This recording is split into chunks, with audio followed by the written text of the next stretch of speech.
Bueno, chicos, arranco a grabar. Vamos a empezar a hablar un poco, bueno, de lo que venía comentando, ¿no? De cuáles son los beneficios de tener una alta carga de hidratos de carbono en carrera en pos de alcanzar no un récord mundial en el caso de nosotros los amateurs o el resto de los mortales, pero en sí de conseguir nuestra mejor marca o de conseguir nuestro mejor rendimiento. Todo esto en base a el logro de Sebastian Coe el domingo pasado en la maratón de Londres, donde se alcanzó bajar las 2 horas, romper esa barrera fisiológica que durante por lo menos 3 años viene tratando de perseguirse y de buscarse.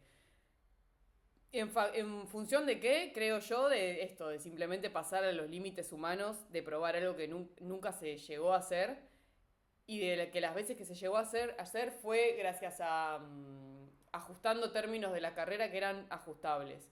En el caso de Eliud Kipchoge, cuando se hizo en el 2024, si mal no recuerdo, en Suiza, las variables que se ajustaron fueron el circuito, las liebres que condicionaban el factor climático y también se estaba condicionando el factor nutricional.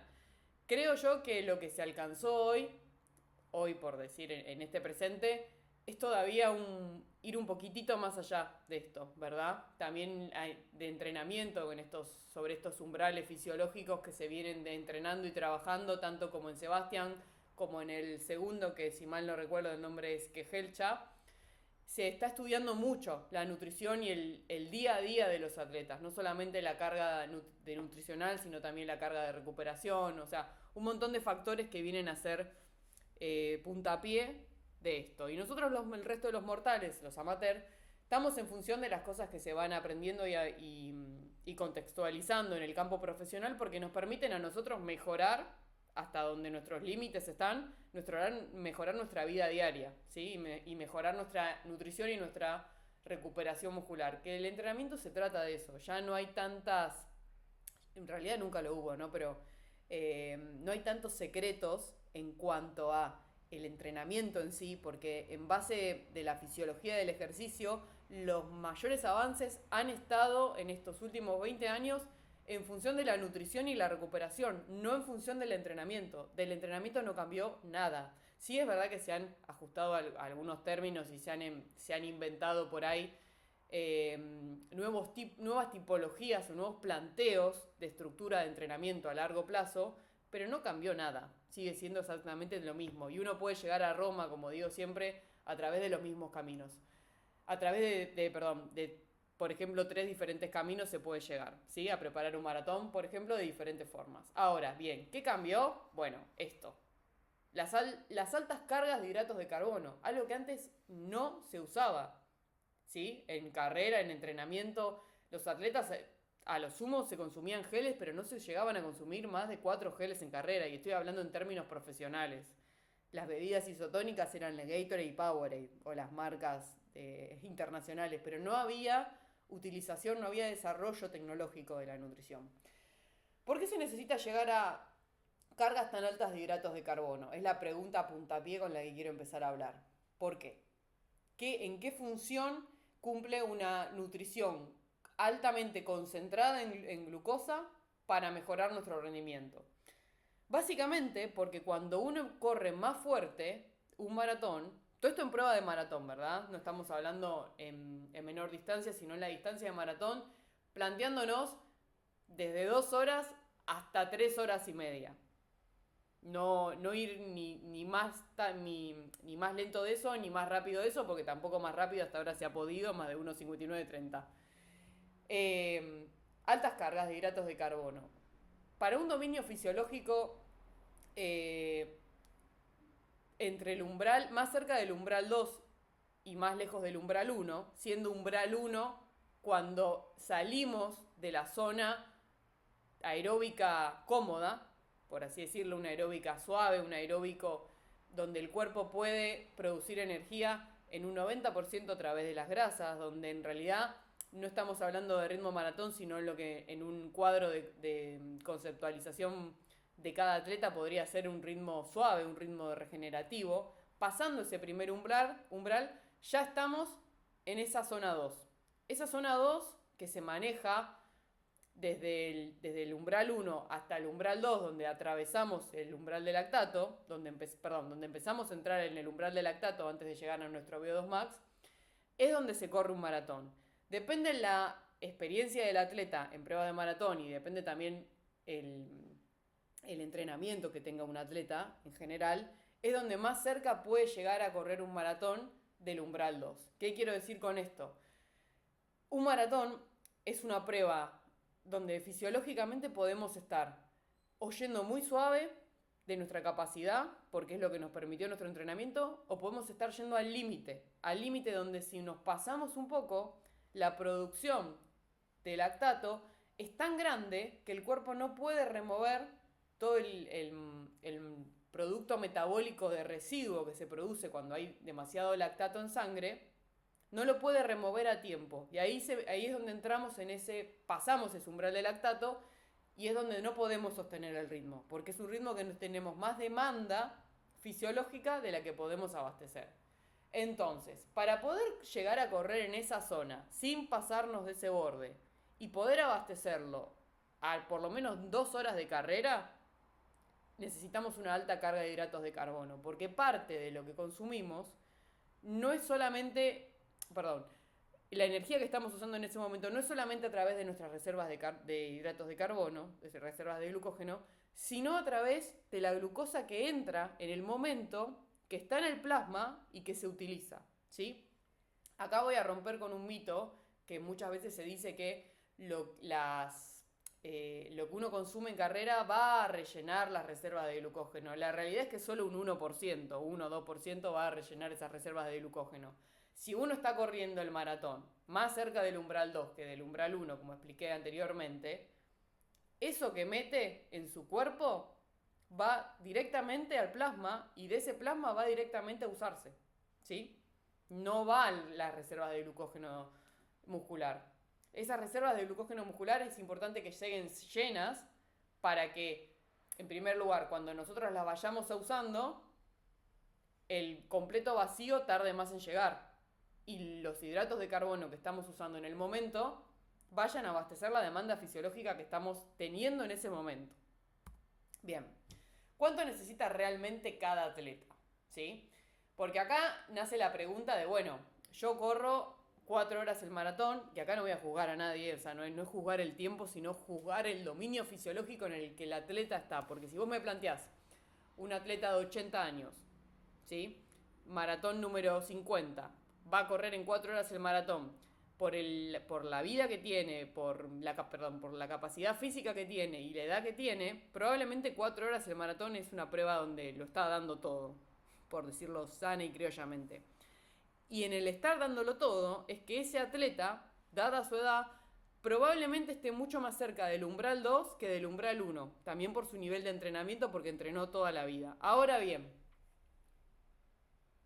esa misma persona que corre en 4 horas llega en conjunto con una mujer de 40 años que también llegó en 4 horas, que salió a correr el maratón diciendo fondo, ¿sí? A un ritmo de 6 y pico, para llegar en las 4 horas. Bien, la realidad es que ambas dos personas que corrieron en el mismo tiempo no estuvieron en el mismo dominio fisiológico, y no por la edad, sino por el esfuerzo que hicieron. En diferentes dominios fisiológicos se utiliza un diferente sustrato para abastecer la demanda energética del momento. Por eso es que varía, por eso es que la carga de hidratos depende de la intensidad y del dominio fisiológico en donde esté trabajando el atleta, ¿sí? No todos necesitan lo mismo porque no todos están preparados para correr el maratón en el mismo dominio, ya sea por intención o ya sea por entrenamiento. Porque una persona que tal vez siempre entrenó trabajando en el umbral 1, más cerca del umbral 1, por una cuestión de que es la primera vez, por una cuestión de que no tiene ganas de sufrir, no tiene ganas de pasarla mal, o de que es más amateur en el sentido de que se lo toma más tranquilo, no va a tener la misma demanda de hidratos de carbono que alguien que está corriendo en el umbral 2. O, como este loquito que acaba de correr el domingo, pasando incluso el umbral 2 al final de la carrera, ¿sí? Por eso queda demostrado que para poder pasar de ese segundo umbral a correr un maratón los últimos 12 kilómetros, claramente la demanda glucolítica viene de glucosis, es decir, de glucosa, la demanda glucolítica era enorme y necesitaba estar con una alta carga de hidratos de carbono en carrera para poder sostenerlo, porque no hay forma de que el glucógeno muscular ni el pancreático, el pancreático no, ni el glucógeno del hígado, abastezcan esa alta demanda. No hay forma. No hay forma porque se acaba, más en un cuerpo más chico, como es que tienen por ahí los keniatas o los etíopes, que tienen poca masa muscular. El glucógeno muscular, valga la redundancia, pero se reside en el músculo del atleta. A mayor tamaño muscular, mayor capacidad de tener más glucógeno muscular. Por lo cual, un atleta muy flaco, con poca masa muscular, necesita más demanda exógena de glucosa. Una vez explicado esto, de que todo depende de en qué dominio se esté trabajando, es que queda demostrado que se puede correr un maratón con un gel o sin geles directamente. Digo gel en sentido de glucosa, ¿verdad? La diferencia es a qué demanda de ritmo está yendo el atleta en la fisiología personal de cada uno, ¿sí? Por eso está bueno también salir del concepto de tiempo en sí, y si no, y mejor dicho, hablar fisiológicamente en qué dominio está trabajando el atleta. Porque dos atletas pueden estar trabajando en el mismo dominio personal, pero ir a diferentes ritmos. ¿Se entiende la diferencia? Acá, bueno, vuelvo a la redundancia, correr un maratón no es lo mismo que competirlo. Quiero decir que podemos correr un maratón sin usar una carga exógena de glucosa, se puede totalmente, a nivel de lo que hay de glucógeno muscular ya guardado o también tirando de las grasas, como se suele decir. ¿Qué quiere decir tirando de las grasas? Es que el metabolismo, que es la demanda energética en la prueba del maratón, se puede satisfacer bajo un metabolismo de la beta-oxidación de grasas. Esas grasas van a producir ATP por un camino mucho más lento, mucho más desgastante para el cuerpo. Es por eso que la percepción del esfuerzo es mucho mayor. Cuando uno se queda sin glucógeno muscular y no está consumiendo ningún gel y está exigiéndole al cuerpo ir a un ritmo más fuerte del que puede abastecer a través del metabolismo de las grasas, es cuando empieza la percepción del esfuerzo a subir. Esa percepción del esfuerzo alta es básicamente porque el cuerpo no puede abastecer esa demanda energética a través de las grasas con menor facilidad, porque es más costoso para el cuerpo hacerlo. Es cierto que las grasas pueden abastecer durante un periodo largo de tiempo, sí, pero a ritmos bajos. A ritmos altos lo que empieza a pasar es que la percepción del esfuerzo empieza a subir y el rendimiento empieza a bajar. Ahora, esta frase de correr un maratón no es lo mismo que competirlo, viene a ejemplificar justamente esto. Para competir un maratón y para competirlo en nuestro mejor rendimiento, llámese mejor rendimiento más cerca del umbral 2, es que la demanda energética tiene que estar abastecida por lo menos en un 85% a través del metabolismo de la glucosa, a través del metabolismo glucolítico. En un maratón, sí, en un maratón también. Es que justamente estos tipos, el cambio que están haciendo radical, estos tipos me refiero a ellos y a todo el equipo que hay atrás, no toda la escudería que hay atrás de ellos haciéndolo. Porque justamente las mejores marcas en maratón empezaron a suceder cuando estos negritos empezaron a correr con toda una escudería que estaba atrás de ellos, todo un equipo de científicos que los estaba acompañando. Ya son buenos de por sí, pero cuando la ciencia se metió en el medio y empezó a hacer estos cambios, es cuando empezaron a pasar los cambios más vistosos, por lo menos en los últimos 15 años, en cuanto a marcas. ¿Bien? ¿A qué iba con esto? Cuando se le empezó a dar bola a alimentar ese metabolismo glucolítico y a abastecerlo para que durante más tiempo los atletas pudieran estar ahí, es cuando empezaron a estar los cambios en los resultados. Si corremos cerca de nuestro máximo sostenible, entendiéndose como nuestro segundo umbral, que eso requiere entrenamiento, no solamente requiere carbohidratos, sino requiere que se entrene, ¿verdad? Pero es verdad que en los entrenamientos de los elite, de keniatas, etíopes, de alto rendimiento, es cierto que ellos entrenan el maratón muy diferente a como pueden entrenarlo los amateurs, las personas semiprofesionales. ¿Por qué? Primero porque tienen total disponibilidad de su vida para poder entrenar este tipo de sesiones largas, es verdad. O sea, ellos llegan a hacer más de 42 kilómetros como fondos, preparando un maratón. Llegan a hacer rodajes en la semana de 30 kilómetros, acumulando series. Cosa que nosotros no podemos hacer porque no podemos luego recuperarlo, ¿bien?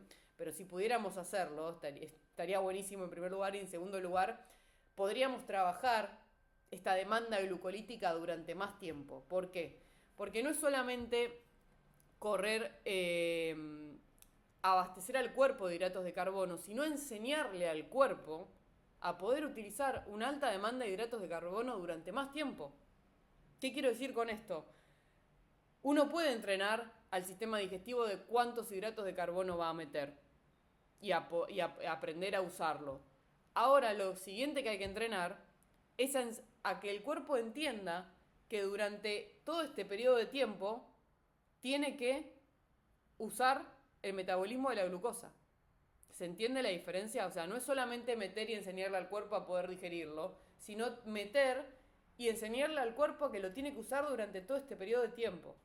¿Sí? Porque ¿qué pasa al cuerpo? Cuando uno mete la glucosa, lo primero que hace, cuando un sujeto no está entrenado, es usarlo todo de golpe. ¿Sí? Por eso es que también se entrena el sistema digestivo, no solo desde el punto de vista de entrenar el estómago y valga la redundancia, el sistema digestivo para que no caigan mal los geles, sino también para que cuando llega la carga de glucosa no se la use toda, aprenda a economizarlo. El concepto de entrenar el fondo para ser más económico,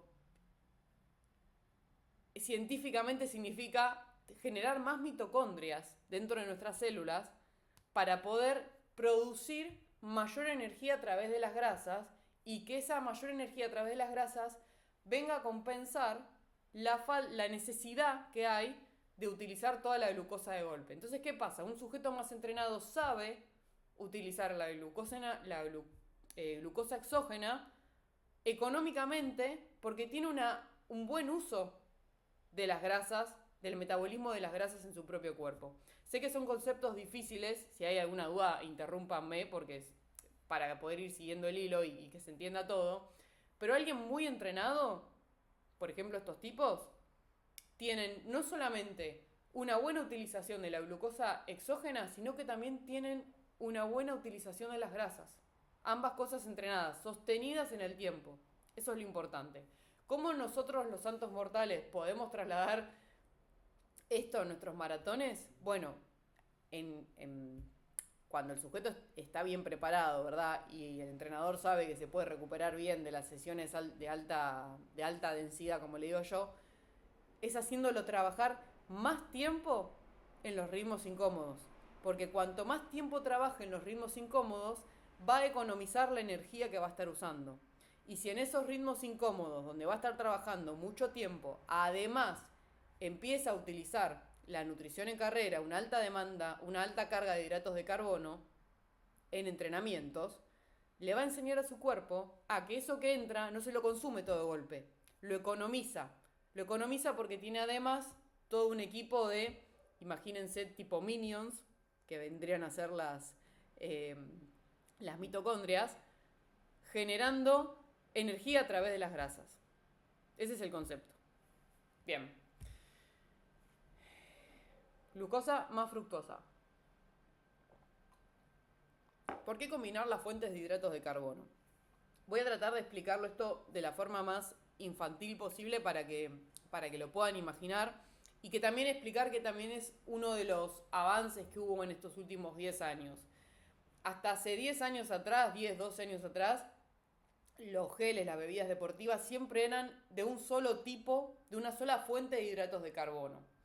¿Qué pasa? El cuerpo no absorbe todos los hidratos de carbono con los mismos transportadores, no pasan todos por la misma puertita, por la misma membrana. El cuerpo tiene diferentes mensajeros que agarran esa glucosa que entra y la llevan a la vía de uso, ¿sí? La glucosa usa una vía y la fructosa usa otra vía. La glucosa y la fructosa son, en definitiva, son las dos, son carbohidratos, son fuentes glucolíticas, ¿sí? Tenemos dentro del campo de la glucosa, hay 10.500 tipos de glucosa. Del campo de la fructosa no estoy muy segura, así que no voy a decir nada. Eh, pero los diferentes tipos de hidratos de carbono se entran en la membrana celular a través de diferentes vías. Cuando nosotros combinamos la fuente, lo que podemos hacer es aumentar la absorción y reducir el riesgo de que el carbohidrato quede acumulado en el intestino. ¿Qué quiere decir esto? Cuando el carbohidrato entra en nuestro cuerpo, si el transportador que usa está solicitado, no va a tener la misma rapidez de entrada, de permeabilización. ¿Qué pasa? Al combinar diferentes fuentes y al usar diferentes transportadores, lo que nos aseguramos es que esa fuente que entró se utilice más rápido en el momento en el que está entrando. Hay una famosa creencia que se dice mucho entre corredores, que es que cuando el carbohidrato, cuando usas el gel, tarda aproximadamente entre 3 y 5 minutos en hacer efecto. La realidad es que en cuanto uno lo consume, el efecto es inmediato, ¿sí? O sea, cuando uno traga y llega a la membrana del estómago, el efecto es inmediato.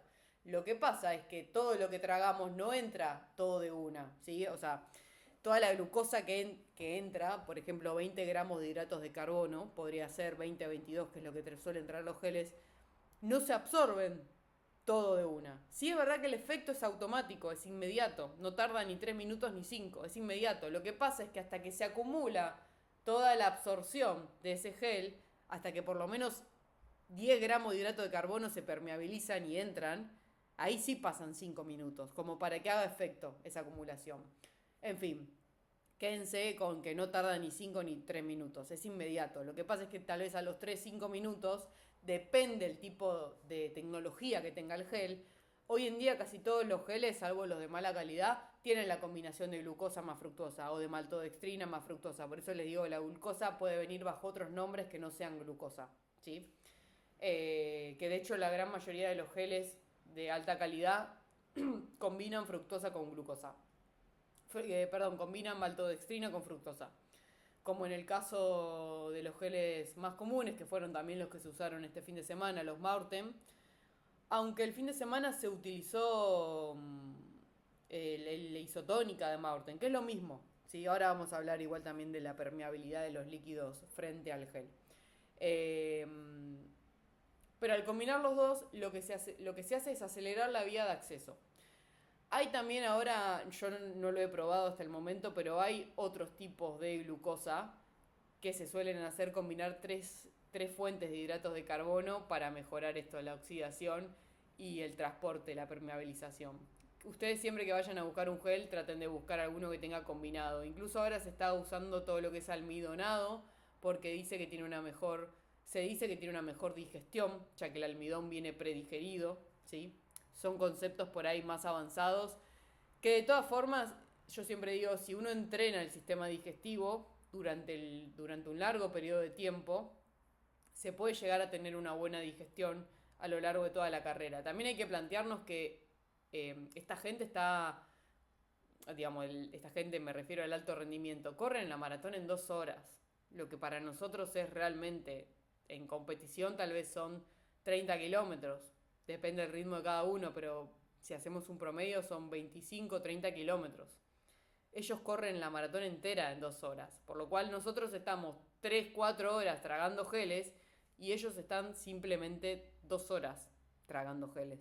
Cambia un montón la irritabilidad estomacal, o sea, son un montón de cosas que hay que tener en cuenta. Por eso el copiar de hecho, hoy lo que quiero que se queden no es solamente el copiar lo que hacen, sino entender lo que hacen y poder aplicarlo. Bueno, el intestino también se entrena. ¿Qué hablamos cuando hablamos de entrenamiento del sistema digestivo?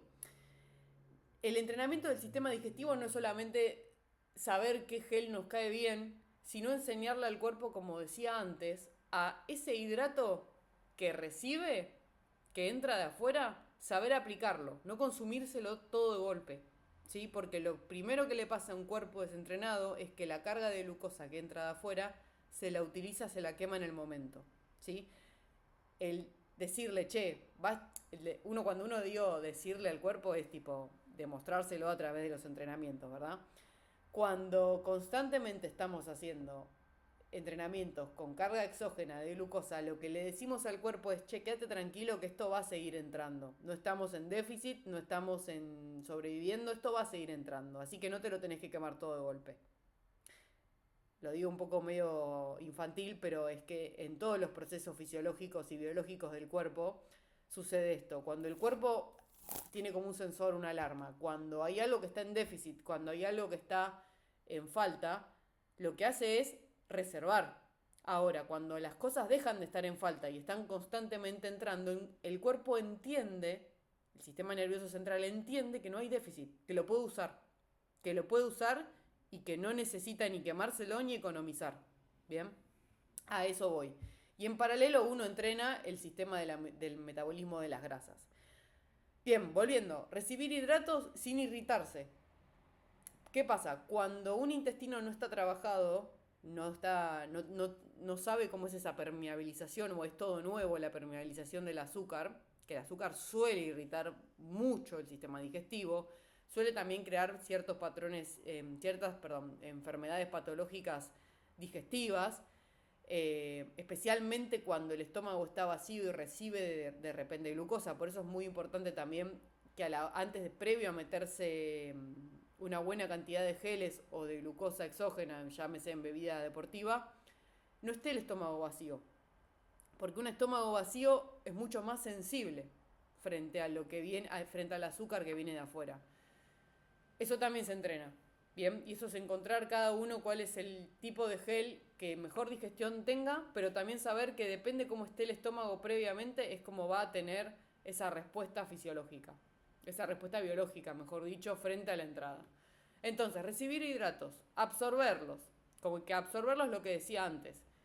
El tema de los transportadores. También es agilizar el proceso de los transportadores. Los transportadores trabajan mejor cuanto más entrenados están. Es decir, que un sujeto que no está entrenado y de repente empieza a correr y utilizar geles no va a ser tan económico y tan rápido sus transportadores como alguien que ya está entrenado.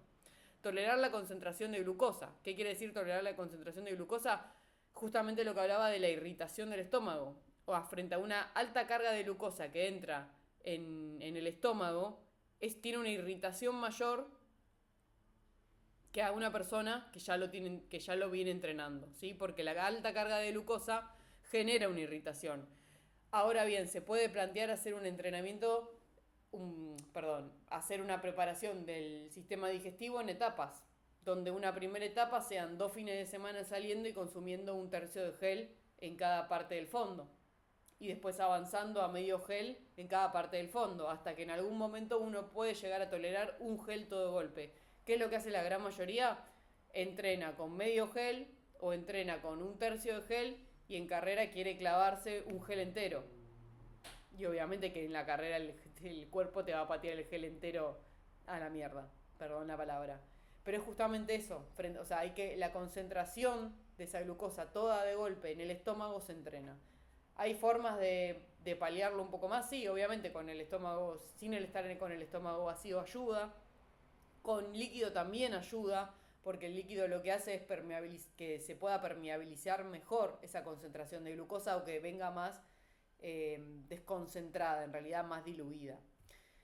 En el caso de que la persona esté utilizando bebida isotónica en lugar de un gel, también hay que tolerar el volumen del líquido cayendo en el estómago y rebotando hasta que se absorbe. ¿No les pasa que por ahí están corriendo, toman agua y queda ese rebote adentro de la panza? Bien, que ese es el líquido que todavía no se absorbió, que quedó en el primer canal del sistema digestivo, que es en el esófago con la entrada en el estómago. Hasta que ese líquido se absorbe, va a quedar ahí y hay que tolerar esa molestia, esa incomodidad.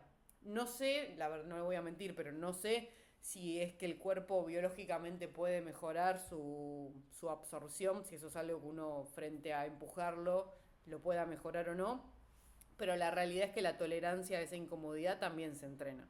Lo mismo que el rebote mecánico, o sea, el rebote mecánico de correr me refiero a esa entrada de material de alimento que entra, hablando tanto en geles como en isotónica, no estoy hablando en alimentos por ahí más sólidos, ya eso es otro tema, pero en todo lo que es isotónico o gel, que el gel puede venir diluido en agua, tiene hay un momento en el que queda concentrado en el estómago o en las paredes del sistema digestivo hasta que se absorbe. Bien.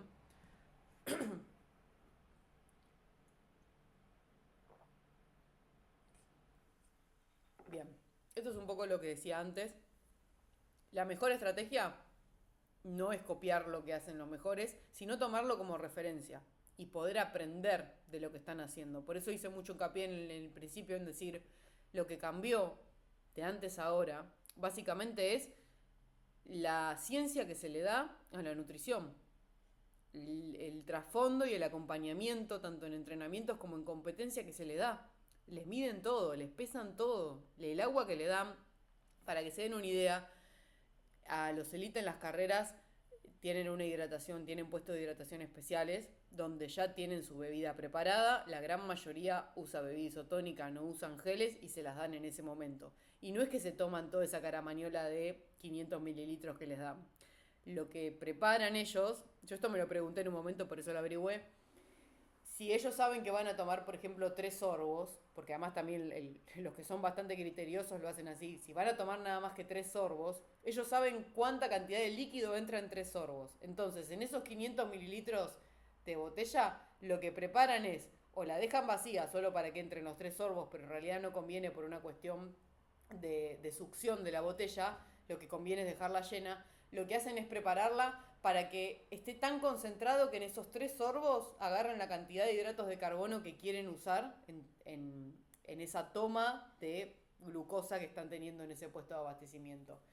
Esa es la estrategia que la gran mayoría lleva. Hay otros que se quedan con la caramañona en la mano y la van tomando. Los que tienen pacer, liebres, por ahí a veces se la dejan al lado y la acompañan durante todo el trayecto. Pero la gran mayoría hace eso.